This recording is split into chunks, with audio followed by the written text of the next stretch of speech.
infantil é aquele onde o pregador fica de criancice e os músicos de palhaçada? De jeito nenhum, longe disso. Então o que é o culto infantil?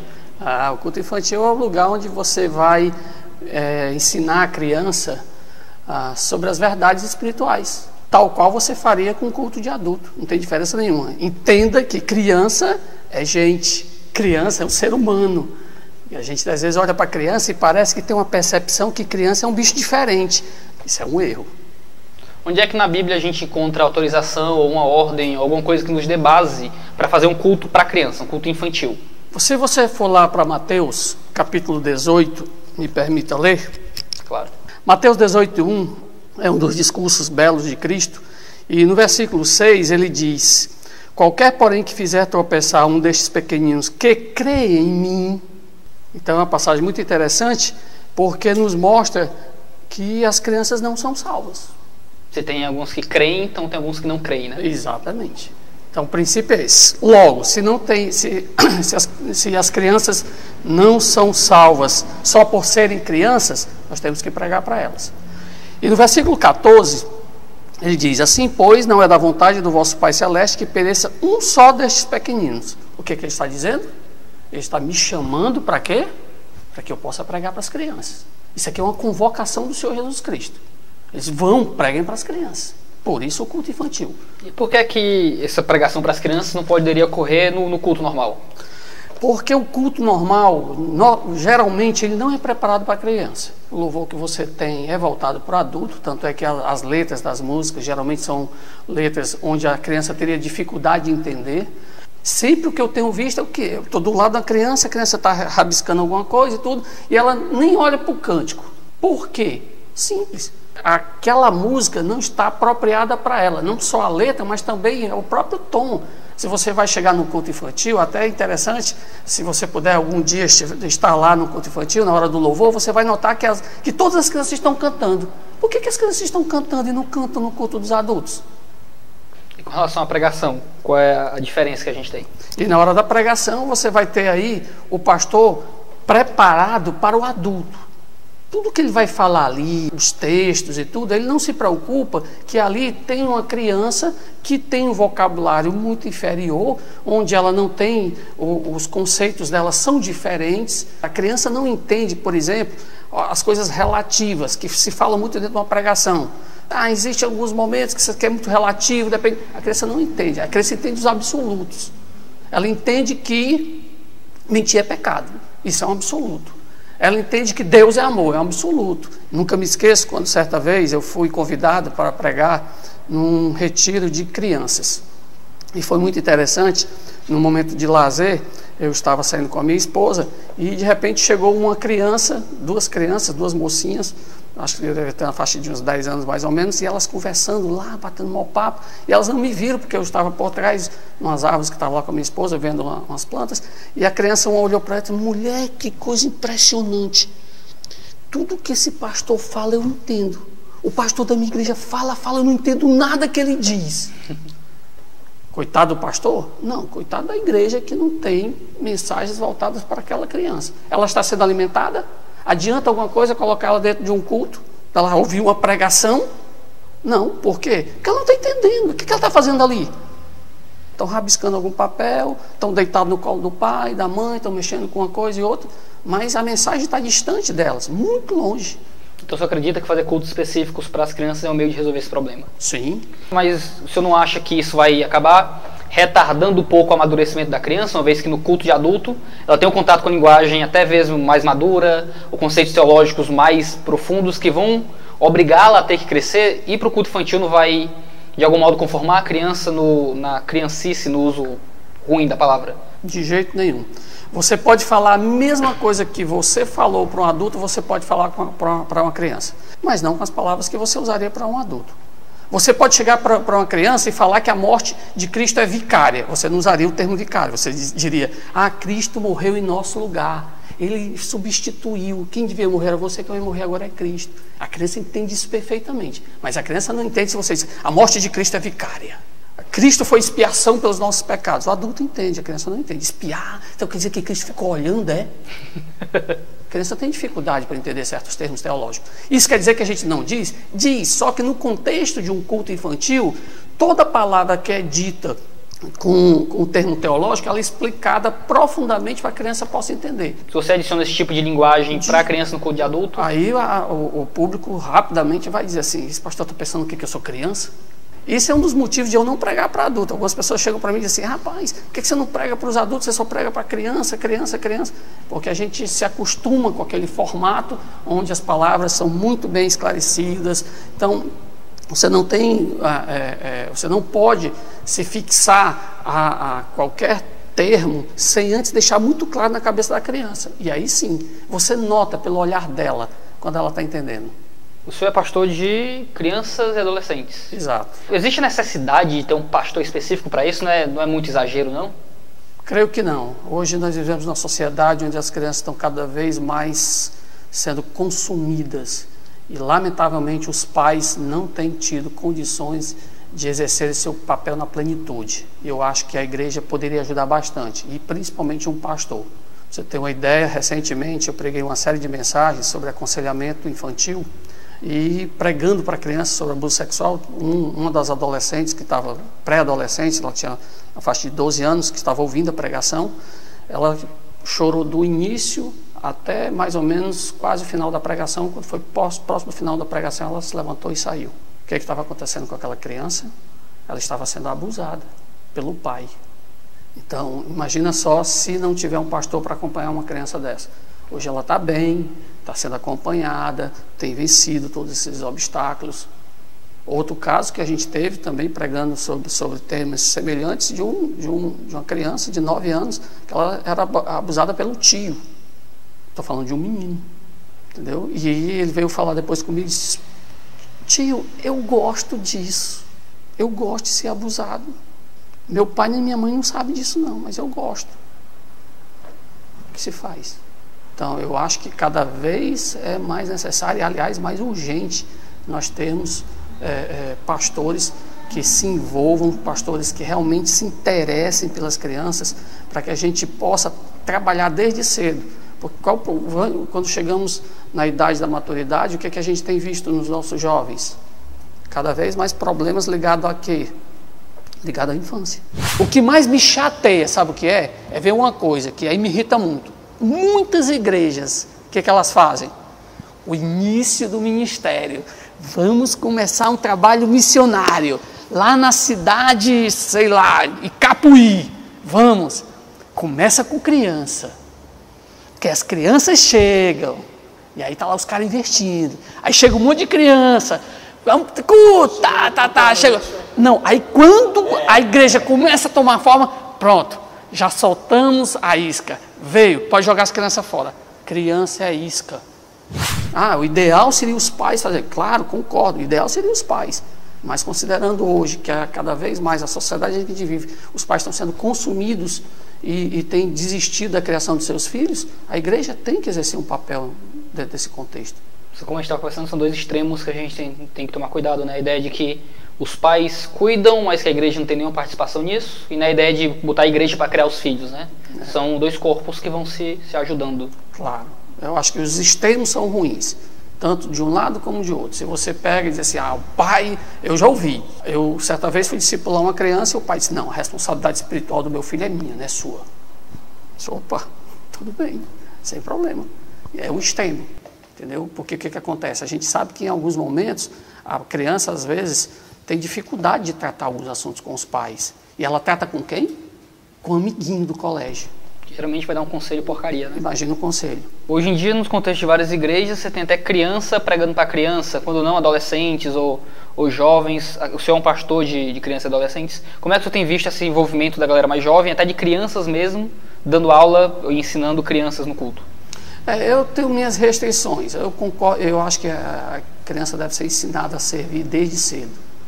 Nós temos um projeto, inclusive, aqui, que há alguns anos a gente tem trabalhado isso. Nós temos criança na área de missões, trabalhando com missões, temos criança trabalhando na área de música, e eu acho que deve ser incentivado. Agora, quando você fala da parte do ensino, da parte de pregação, aí eu tenho mais cuidado com relação a isso. Nós já tivemos experiências, não de criança ensinando criança, mas de adolescentes sendo crianças pequenas. Mas antes de elas levarem o estudo, não era bem uma pregação, era um estudo, elas passaram antes por nós, tivemos vários estudos sobre o tema, sobre o texto que ela ia dar e tudo. Ela foi muito bem preparada para isso. Então eu fico com medo às vezes de você pegar e passar para a criança algo assim meio aguado, sem muito conteúdo, sem muita consistência, e aí é preocupante isso. Eu não concordo, eu gosto, se você vai preparar, e eu acho que deve ser a partir da adolescência, aí eu concordo, mas que seja para criança pequena. Ensinar criança, não gosto da ideia. A gente tem treinado os meninos para eles fazerem tudo, né? Então quem organiza, o Jailson é um dos professores.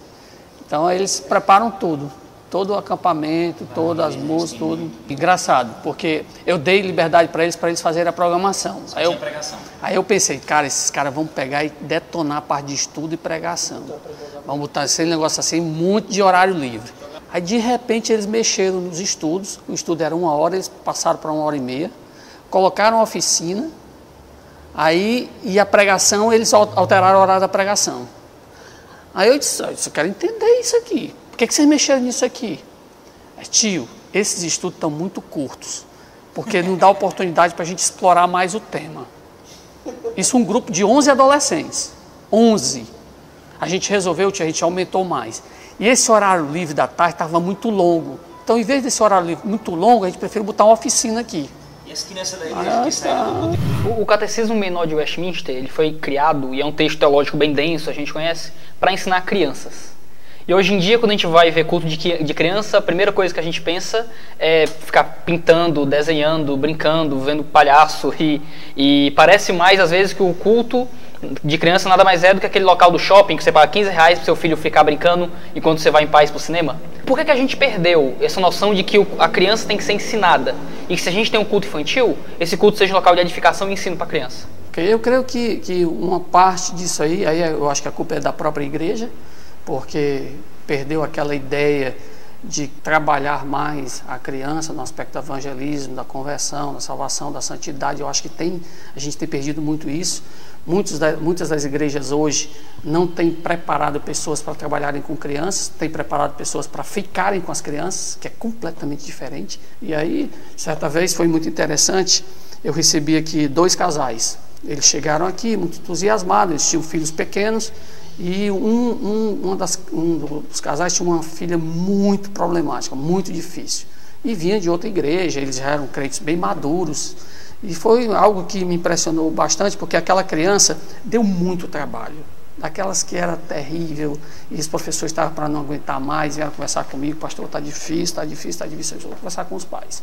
Fui conversar com os pais e, para minha surpresa, a mãe chegou para mim, muito chateada, e disse, porque lá na outra igreja, a minha filha nunca deu problema. Por que está dando problema aqui? E depois que a mãe saiu, foi algo muito interessante, que poucos dias depois, um outro casal que veio junto com ela, queria conversar comigo. Eu já fiquei meio assim, vixe, o que foi que aconteceu? Aí disse, pastor, eu quero agradecer. Pelo menos alguém agradeceu, não é peia. Então, o que foi que houve? Disse, não, é porque agora os meus filhos estão realmente ouvindo a palavra de Deus. Irmão, você poderia ser um pouquinho mais claro? Eu disse, posso, pastor. Nós viemos de uma igreja, junto com aquele casal, seu fulano, tá, sim. Pois é, a gente era da mesma igreja, tá, legal. Pois é, sabe como era lá, pastor? Lá tinha uma sala grande, onde as crianças eram tudo colocadas lá dentro. Aí botava lá um filme, às vezes até filme secular, e um monte de brinquedo dentro. Pastor, as crianças nunca ouviram nada sobre Cristo. Hoje meu filho escuta sobre Cristo. Meu amigo, assim é fácil. Me dá uma sala cheia de brinquedo que eu te garanto que nenhuma criança vai te dar trabalho. Mas essa é a proposta. Agora coloca dentro de uma sala vários pecadores para ouvir a palavra de Deus. Qual é que tu acha que vai ser a reação desses pecadores? Estão super felizes, estão falando de pecado, bom, legal. Não, de jeito nenhum. Tem reações. Parece que a gente esquece às vezes que a criança nasce totalmente depravada, né? E se ela está ali ouvindo a pregação, qual é a reação dela? É não gostar daquilo. Nós estamos trabalhando com pecadores. Por que que... Qual a primeira palavra que a criança aprende? Não é papai nem mamãe não, qual é? Sabe não? Não. Roura? A primeira palavra que ela aprende é não. Por que é? Para aprender o sim, ó. Não.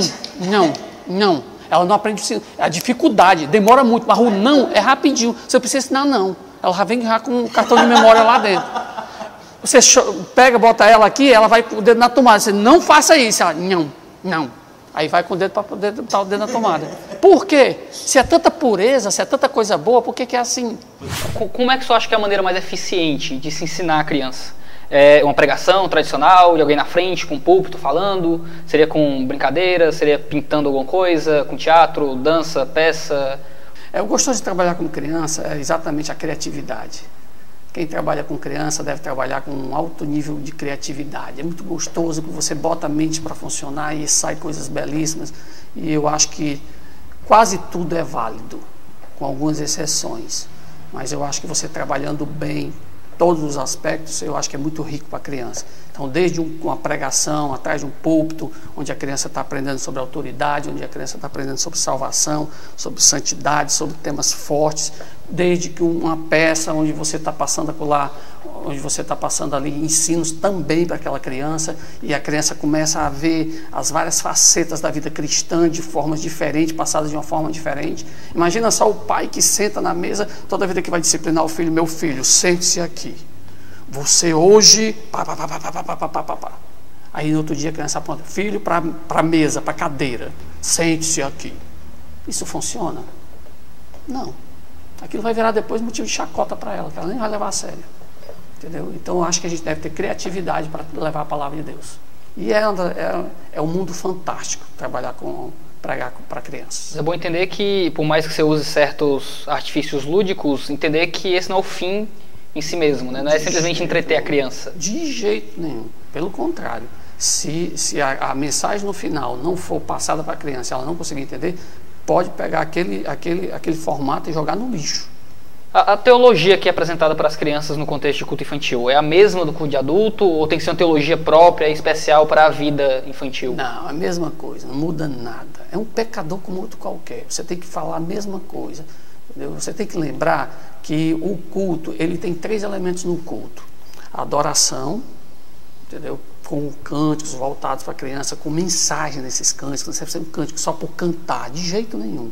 Veja a letra, a criança entendeu aquela letra, lê para ela. As músicas que são usadas no culto infantil não é tipo brincadeira, dança do pinguim, de jeito nenhum. São músicas carregadas de doutrina que você fica impressionado. Então vem a adoração, vem um aspecto de comunhão com a palavra de Deus, que deve existir dentro de um culto, e a edificação. Esses 3 elementos são fundamentais, tanto faz no culto de adulto como no culto de criança. E eu sempre costumo começar os cultos dizendo para as crianças: quem gostaria de prestar um culto a Deus, levante a mão. Se você não quer prestar um culto a Deus, não tem problema, a porta está aberta, pode sair. Interessante, nunca uma criança saiu.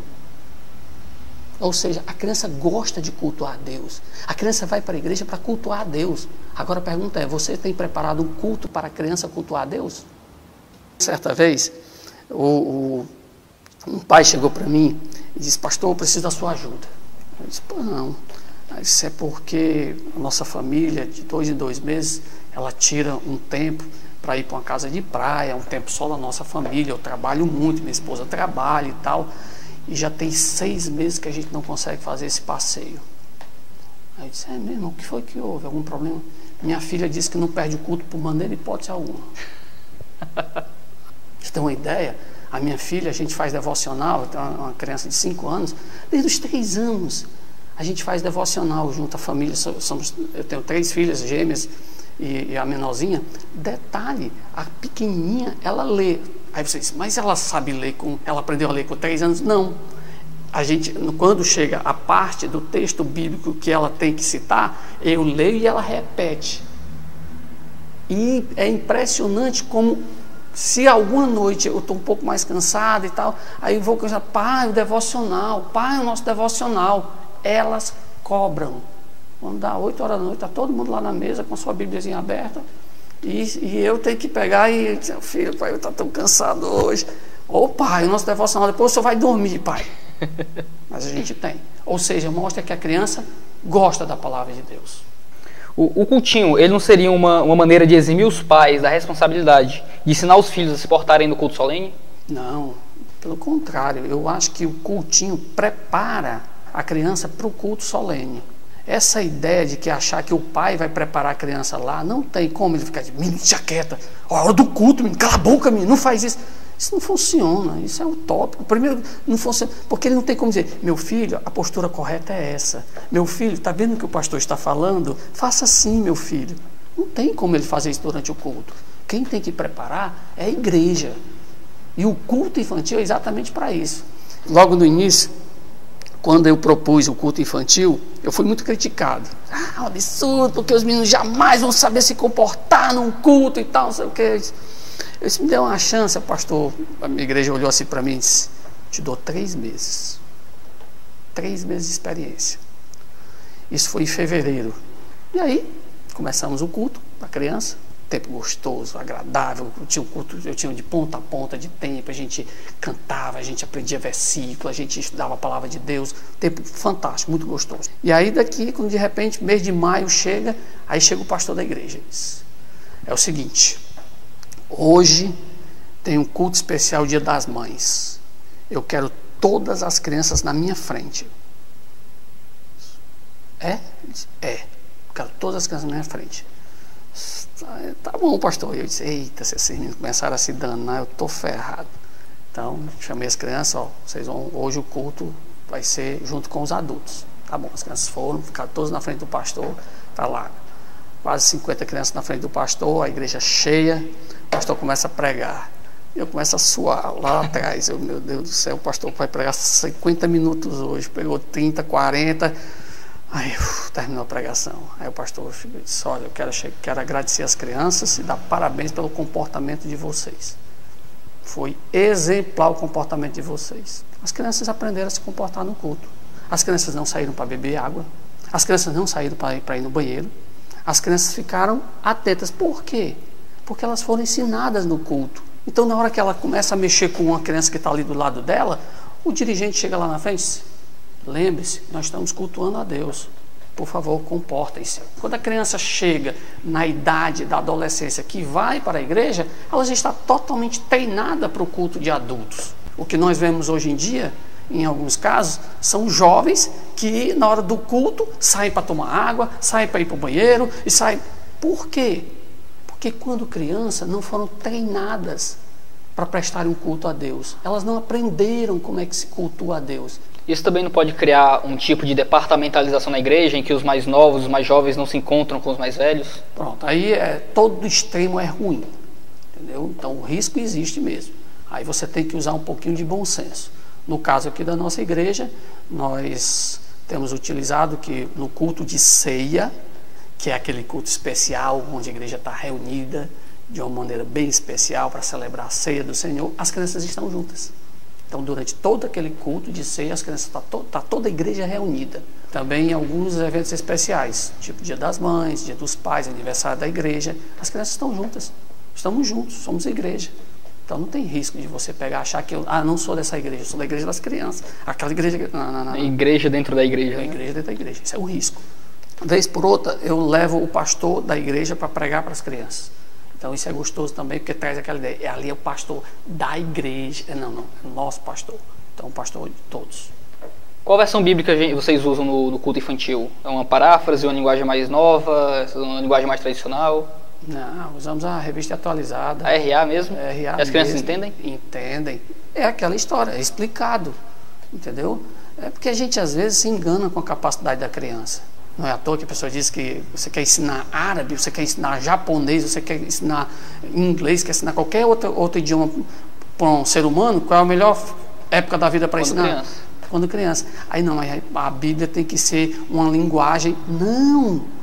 Ensina na linguagem que ela possa, lá na frente, depois poder ter condições de questionar, ela pode entender melhor. E outra coisa, aumenta mais ainda o vocabulário dela, a compreensão dela sobre vários outros aspectos. Evita até que ela se conforme como na sua linguagem de criança e que ela vá crescendo, né? Exatamente. Você falou o caso Lá, da sua filha, né? Lá em casa, a nossa filha, a gente está estudando agora o livro de Êxodo. A gente, durante a leitura de cada texto, ela para 3, 4 vezes. Pai, o que é isso? Pai, o que é isso? Pai, o que é isso? Eu escuto essa frase umas 30 ou 40 vezes durante o nosso devocional.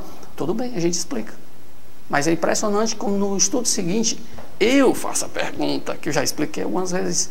Filha, isso aqui o que é? Ah, pai, isso eu sei. É?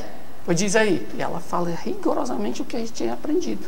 Então engana-se quem pensa que criança é boa. A criança é muito inteligente. A gente às vezes que desperdiça o tempo da criança. Olha só. É necessário pregar salvação para a criança? Sim. Não seria melhor esperar ela crescer para poder decidir melhor? De jeito nenhum. Não seria como tentar incutir um partido político na cabeça da criança ou algo do tipo? De jeito nenhum. Aí você vai ouvir muita abobrinha sobre esse assunto, mas eu te digo uma coisa. Qual a idade ideal para se falar de Cristo para uma criança? Interessante que antes de vocês chegarem, eu estava lá no meu gabinete e eu peguei um artigo de uma revista que eu estava lendo e deixa eu citar aqui apenas alguns trechos dessa revista para vocês. Ele está falando sobre a vida dentro do útero.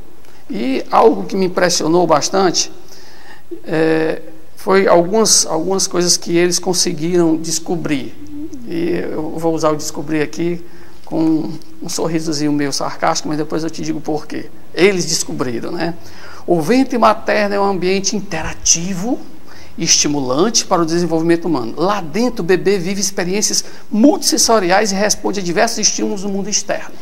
Outro trecho lá da pesquisa, ele diz o seguinte: a conclusão de uma universidade lá da Flórida, os cientistas chegaram à seguinte conclusão: todas essas pesquisas revelam que o útero é uma fértil sala de aula. Essa é a conclusão que eles tiraram. A vida no útero, o feto lá no útero. Ou seja, qual a idade ideal para a gente pregar para a criança? No útero. Por que eu brinquei com a ideia de que eles descobriram? É porque a Bíblia já disse isso antes. O que aconteceu com João Batista? Quando foi que João Batista vibrou no Cristo? Quando estava no útero. No útero. Ele vibrou. E a gente fica perdendo tempo. Ah, deixa ela crescer. Quando ela cresceu, sabe o que aconteceu? Você perdeu vários anos. Aí alguns dizem, mas você não acredita que a criança até a idade da inocência, se ela morrer, ela vai para o céu.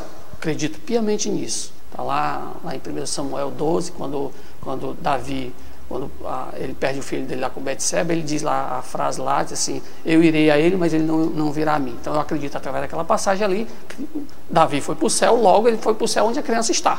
Então a criança, se morrer até a idade da inocência, eu acredito que ela vai sim para o céu. Agora a pergunta é: quando você teve seu filhinho lá, a sua ideia era que ele morresse logo da idade da inocência?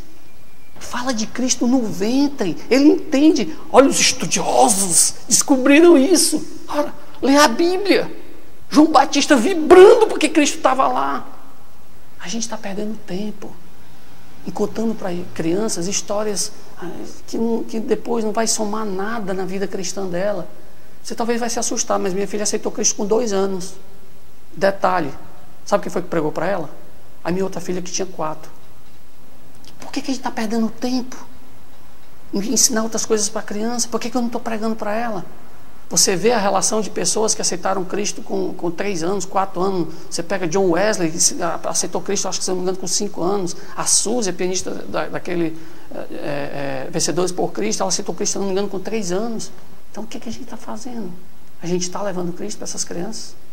A criança tem consciência, sim. Essa história de criança só vai ter consciência a partir dos 10, 11 anos, você perdeu tempo. Aí tem um estudo que prova, né, que 85% das conversões acontece até os 15 anos. 85%. Aí sabe que é um cálculozinho que às vezes eu faço? Quando eu estou fazendo treinamento, e às vezes eu estou conversando com o pastor, é isso, 85% das conversões acontece até os 15 anos. Será que a igreja tem investido 85% do valor dela nessa idade? Eu fiz uma pesquisa, é impressionante. As igrejas investem menos de 10% no valor do valor dela, das entradas dela com o Ministério Infantil. Como é que a gente faz para pregar para a criança de um modo que a gente não venha manipulá-la e aproveitar do fato dela ser talvez inocente, ingênua com algumas coisas? Às vezes a gente tem alguns cultos para crianças que tem aqueles apelos que a criança nem sabe direito o que está fazendo.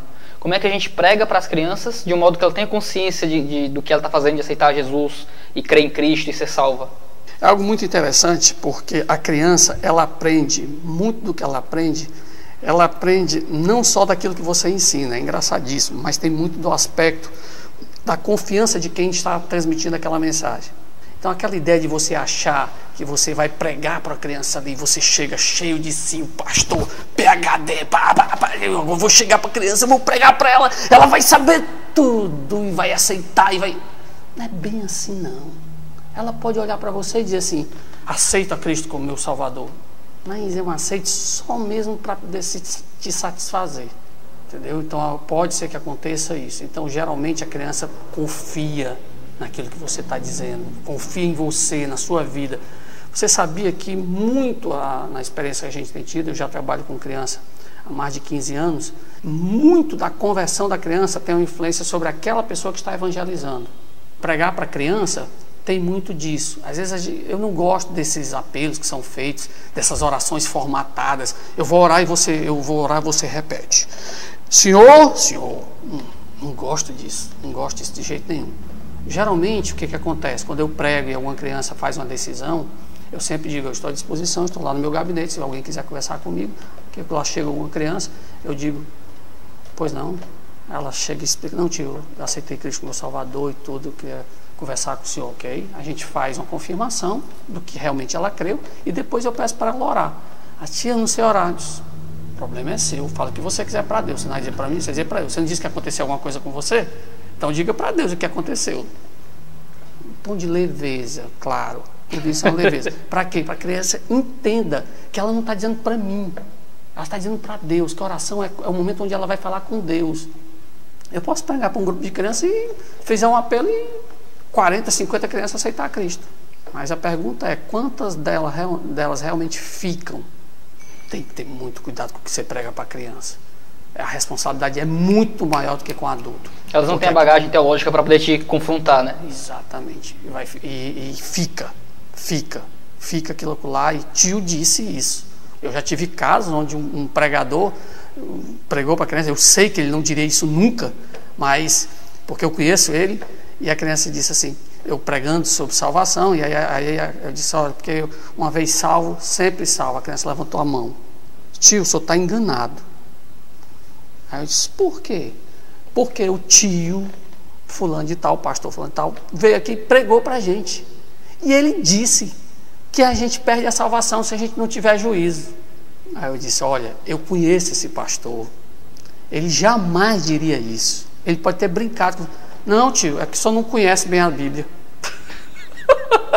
E foi difícil para me pegar, chegar, sentar com essa criança e ela mudar a ideia. Ele deve ter feito uma brincadeira lá, mas se não acabar, se não tomar jeito, tu vai acabar perdendo a salvação. Ele deve ter brincado com isso, né? Óbvio. E a criança tomou isso por sério. Olha a responsabilidade. Quais têm sido os resultados disso aqui na Batista Manancial? Muito bons. A gente tem visto a longo prazo casais hoje muito bem estruturados, famílias muito bem estruturadas. Interessante que eu estou começando a achar que eu estou ficando velho. Certa vez eu encontrei com um casal, né? Eles, tio Vades, eu olhei, um homem de cabelo branco, e disse, tio, cabelo branco, eu não me lembro de ter nenhum sobrinho de cabelo branco. Aí ele pegou e disse, tio, sou eu, tio, é porque lá em casa que eu estou no cabelo branco e tal. Ô tio, muito obrigado, hoje estou casado, tenho um filho e tal, não sei o quê. E a gente tem visto famílias que hoje servem a igreja, que foram o trabalho de base da nossa igreja, não só o meu, mas o trabalho de outros pastores que tiveram antes da gente, e que você vê resultados na vida desses jovens, na vida de casais, e você tem uma igreja completa. O que acontece muitas vezes é que você vê lacunas dentro da igreja. A igreja trabalha com jovens, trabalha com casais, mas não trabalha com criança nem com adolescente. Ou trabalha com criança e dá um pulo, deixa os adolescentes de mão, aí trabalha com jovens, fica buraco dentro da igreja. E esses buracos você vai sentir falta lá na frente. Tem como você falar sobre o projeto que tem com pregação para bebês aqui na Manancial? Sim. A gente tem utilizado materiais de algumas editoras já estão trabalhando com isso. Nós treinamos um grupo de senhoras, e aí não é homens, porque claro, quando você fala de bebê, você tem que ter um cuidado diferenciado, e você tem, sim, hoje você já encontra no mercado material bom, desde músicas voltadas para crianças pequenas. Pequenas que idade? Eu estou falando de 1 ano, a partir de 6 meses. 6 meses, porque até 6 meses aí até o ritmo dela é diferente, a alimentação e todo o dia a dia dela é mais complicado, e tem sido bom, o resultado muito bom. Hoje nós temos uma sala mais ou menos entre 9 a 12 crianças nessa faixa de idade de 1, 2 anos, e a gente tem levado sim uma mensagem para ela. Claro que não é aquela mensagem de 40 minutos, você tem que respeitar o time dela. Então é diferente. Também não é uma mensagem que é levada para grupos, não é para grandes grupos. Aqui, claro, você junta 2 ou no máximo 3 crianças, onde uma senhora, ela prega para aquela criança. Então você usa alguns elementos, imagens, figuras, objetos, e você vai contando a história. Você pode dizer, por exemplo, contar a história de Noé, é fantástico isso. Você vai montando a arca, vai contando, a criança vai tendo acesso. O que ela está ouvindo, ela está absorvendo. Então, um tempo muito legal, muito rico, e tem tido bons efeitos. Então, para a gente concluir, como é que o senhor apresentaria o Evangelho para uma criança? Como eu te falei antes, a ideia de pregar para a criança, trazer o Evangelho, você pode trazer de uma forma bem criativa, né? Lembrando que tem muito da influência, tem muito aquele teu papel da confiança. Mas digamos que você vai ter um contato com a criança de rua lá e tal. Então você tem que ser um pouco criativo, um pouco lúdico, né? Então eu gosto muito de usar o livro sem palavras, eu acho um excelente meio. As mãozinhas também é muito legal, né? Assim, tem uma notícia legal para ti. Quem é que não gosta de olhar e dizer, não tem uma notícia legal? Tem uma notícia legal para ti. Deus te ama. Deus gosta muito de ti. Só que você é um pecador. E o pecado te afasta de Deus. Mas Deus providenciou o Senhor Jesus Cristo, que morreu numa cruz entre 2 ladrões, para te trazer a salvação. Só que você tem que assumir uma aliança com Cristo. E com isso, você tem que aceitar Ele como seu Salvador. Você vai se tornar uma nova criatura, lindinho, né? Nova criatura. E Cristo vai estar sempre contigo. Você está na mão dele. Claro que isso é um resumo, tá? Óbvio que a história é um pouquinho mais longa, mas é uma forma criativa de você levar o plano de salvação com a criança através das mãos. Eu gosto desse formato. Agora é bem mais longo, né? Não é assim tão curtinho, né? Mas basicamente é isso. Obrigado. De nada, meu irmão. Deus abençoe. Deus abençoe o projeto de vocês também.